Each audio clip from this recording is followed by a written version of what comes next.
We are members of a cult. It is a quiet cult with no formal leader and no sacred texts, but its doctrine is preached everywhere. The central belief of this cult is simple. Busyness is a virtue, and exhaustion is a badge of honor. We worship at the altar of the hustle. We brag about how little we sleep. We check our emails at the dinner table, and we feel a strange sense of guilt if we are not. At every single moment being productive, we believe with a religious fervor that the path to success is paved with relentless, non-stop action, and yet for all our frantic activity, we are a generation that is burnt out, anxious, and deeply unfulfilled.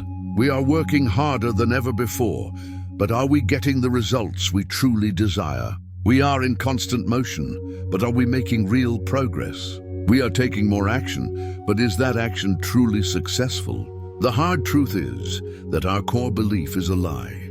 The cult of burnout is built on a fundamentally flawed premise, and the key to truly successful, powerful, and effective action has been forgotten. What if I told you that your constant action is not the source of your strength, but the cause of your weakness? And what if the forgotten key to achieving more is not to do more, but to strategically do less? This is a radical countercultural idea, but it is a truth understood by the wisest and most productive people in history.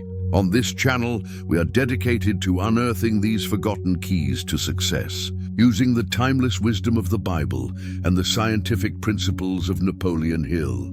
If you are tired of the hustle, tired of the burnout, and ready to learn a smarter, more powerful way to achieve your goals, then I invite you to take your first strategic pause and subscribe to our channel right now. Napoleon Hill, the man who codified the laws of success, was a champion of persistence and definite action.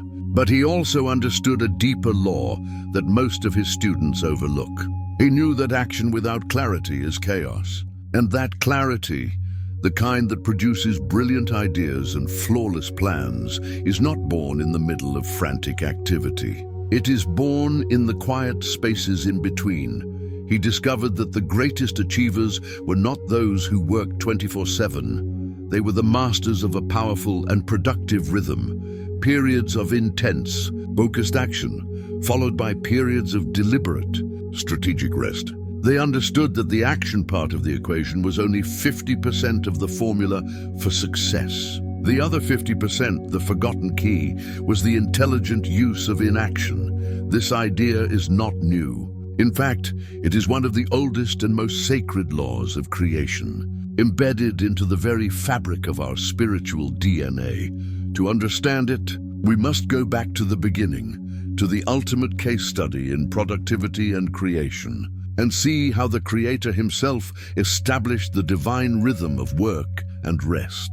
To break free from the cult of burnout, we must unlearn the flawed modern doctrine of constant action and relearn a much older, more powerful, and more effective rhythm.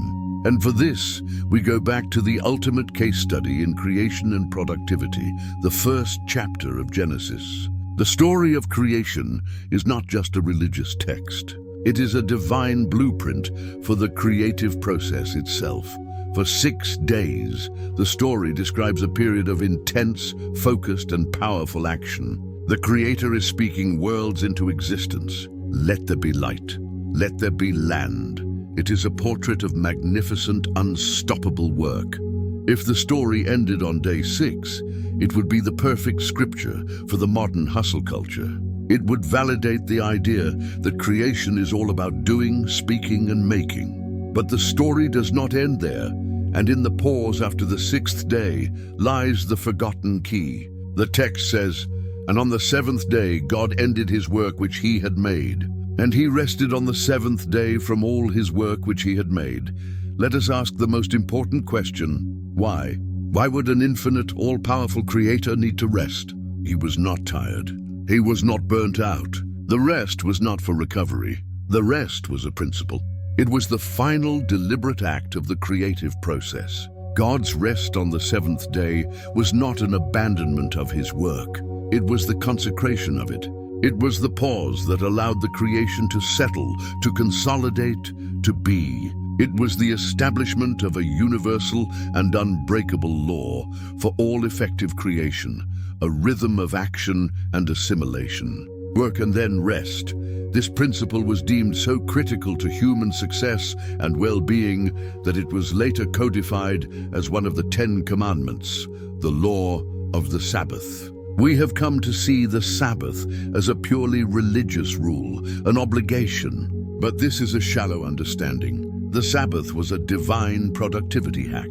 It was a command from the Creator of the universe telling us, stop the endless striving, stop the constant doing, disconnect from the work so that you can reconnect with the source of the work.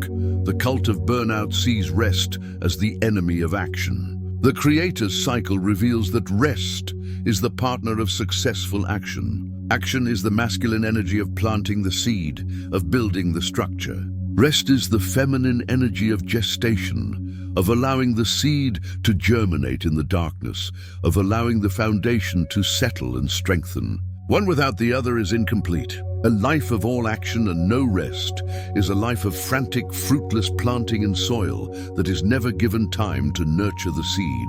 A life of all rest and no action is a fallow, empty field.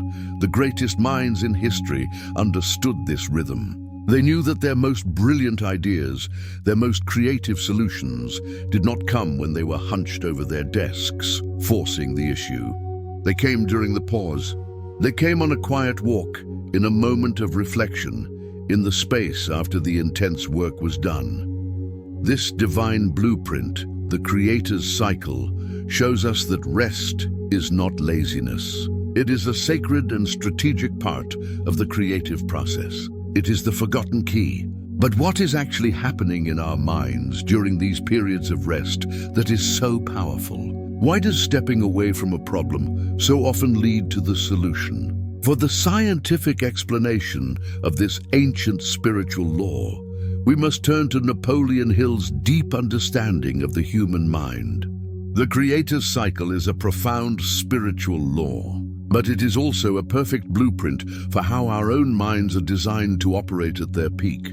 Napoleon Hill, through his decades of research, arrived at the very same conclusion as the ancient texts, but from a scientific perspective. He discovered that the most successful people did not succeed because they worked harder, but because they understood how to use their entire mind, not just the part that is active when they are working. To understand this, you must grasp Hill's concept of your two minds. You have a conscious mind, the one you are using right now. It is your analytical, logical mind. It is the hustler. It is excellent at focusing on a task, executing a plan, and processing data. But it is also easily fatigued, prone to anxiety, and limited by the information it already possesses. Then you have a subconscious mind. This is the silent giant within you. It is a vast, powerful, and creative force that works 24 hours a day. It is the seat of your intuition, your creativity, and crucially, it is the part of your mind that is connected to what Hill called infinite intelligence. Your subconscious mind is the genius partner that has access to the answers to your most complex problems. The great mistake of the cult of burnout is that it tries to solve every problem using only the limited, easily exhausted conscious mind. It's like owning a massive supercomputer but only using the pocket calculator function. You are leaving your greatest source of power completely untapped. So what is the forgotten key of strategic rest? It is the act of the conscious mind learning to delegate the most difficult problems to the subconscious mind. Here is the science of the pause, as Hill understood it. The process has two phases. The first phase is action. You use your conscious mind to work intensely on a problem. You gather all the data, you study all the angles, you define your goal with absolute clarity.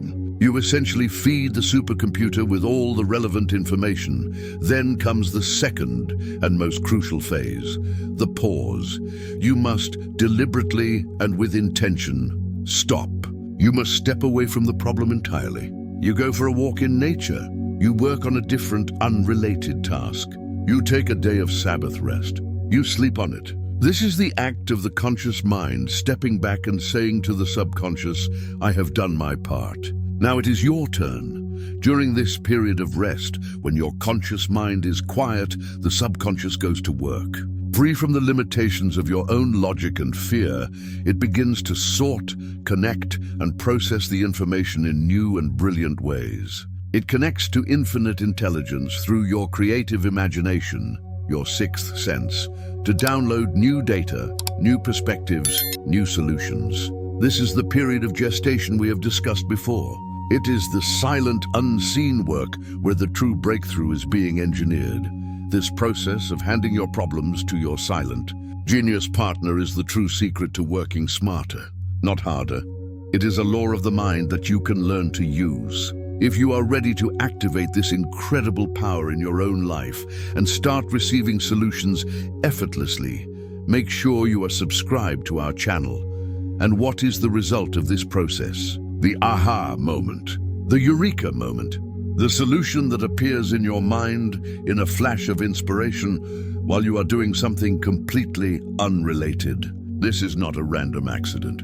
It is the subconscious mind, having completed its work, delivering the finished product to your conscious awareness. Every great inventor, artist, and strategist in history has been a master of this two-part process of intense work, followed by deliberate rest. This is the science behind the creator's cycle. The 6 days of work were the conscious effort. The 7th day of rest was the moment of delegation, the pause that allowed for assimilation and consolidation. Rest is not inaction. It is the most productive form of action you can take because it is the time when you allow your most powerful mind to do its job. So, if rest is this powerful, how do we do it correctly? How do we ensure our pauses are productive and not just procrastination? For that, we need a practical manual for the art of the productive pause. We have established a profound truth. Strategic rest is not the opposite of action. It is a vital component of successful action. But this leads to a critical question. What does this strategic rest actually look like? In our modern world, we have confused rest with distraction. We finish a long day of work and rest by scrolling endlessly on our phones or binge-watching a television series. But we often wake up the next day feeling just as, if not more, mentally fatigued. This is because distraction is not rest. True, productive rest is an art. It is a deliberate practice with its own set of rules. This is your 3-step guide to mastering the art of the productive pause. Step 1. Integrate the micro-Sabbath. The first level of strategic rest is the micro-Sabbath. This is the practice of integrating small, intentional pauses throughout your workday.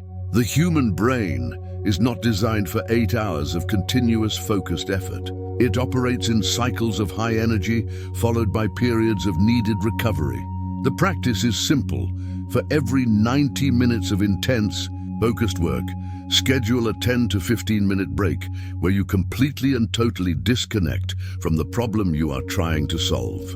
And during this break, you must physically step away from your screen. Get up, stretch, look out a window, walk around the room. Focus on your breathing. The goal is to give your conscious analytical mind a complete break. This micro-Sabbath does 2 things. It prevents the mental fatigue that leads to poor decision-making and diminished creativity. But more importantly, these small pauses are often the very moments when your subconscious mind, which has been working in the background, delivers the aha moment.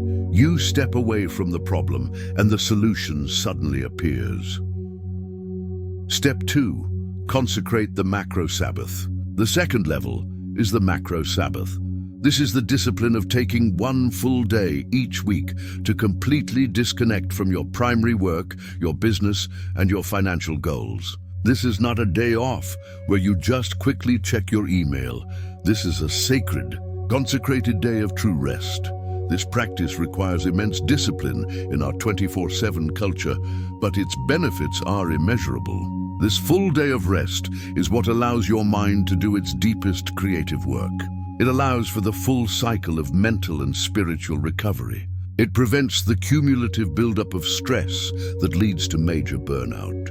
And paradoxically, this one day of doing nothing will make your other 6 days of doing something infinitely more productive and creative. You will return to your work on the first day of the new week, not with a sense of dread, but with a renewed energy and a flood of new ideas that were born in the quiet of your Sabbath.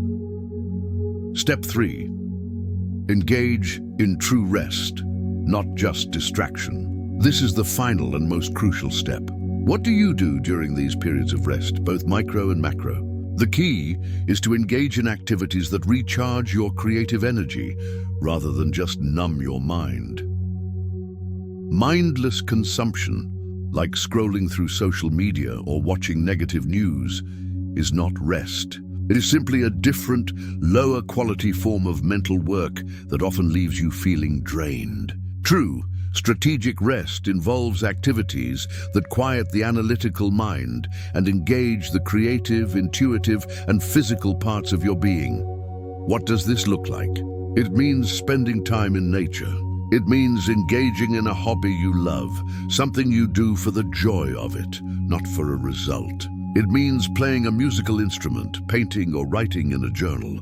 It means having a deep, present conversation with a loved one. It means light physical exercise like a walk. It means quiet contemplation, meditation, or prayer. These activities are the true charging stations for your mind. Integrate micro rests into your daily rhythm. Consecrate a macro rest in your weekly rhythm. And fill that time with activities that truly recharge, not just distract. When you master these 3 levels of strategic rest, you stop being a machine that eventually breaks down from overuse. You begin to operate like a natural force, like the tide, with a powerful and sustainable rhythm of purposeful action and intelligent recovery. We have reached the end of our journey and rediscovered the forgotten key. We have dismantled the flawed logic of the cult of burnout. We have learned the divine creator's cycle of action and assimilation. We have understood the science of the subconscious mind at work. And we have been given a practical manual for the art of the productive pause. The final question is, what is the ultimate result? What kind of life does a person live when they master this sacred rhythm of intense action and strategic rest? The answer is that they become unstoppable. But this is a new kind of unstoppable. It is not the brute force of a machine that runs until it breaks down. It is the sustainable, graceful, and infinitely more powerful force of nature. It is the rhythm of the ocean, the powerful, crashing wave of action followed by the quiet, receding tide of rest and recovery, which gathers energy for the next, even more powerful wave. The person who lives in this rhythm is, in the long run, the most productive and successful person in any room. Their creativity does not run dry because their daily and weekly pauses are constantly refilling the well of their inspiration. Their best ideas seem to come to them effortlessly, while others are struggling with creative blocks. Their decision-making is superior.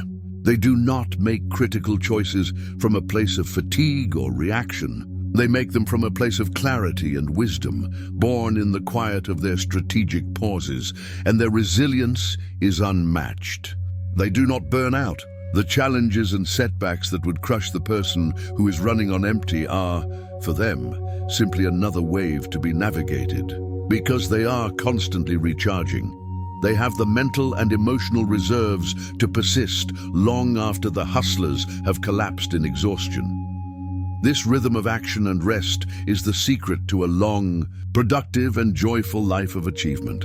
It is the path to becoming not just successful, but sustainably successful. If you are committed to mastering this rhythm and building an unstoppable life, then make sure you are subscribed to this channel, where we explore these deep principles of effective living every week.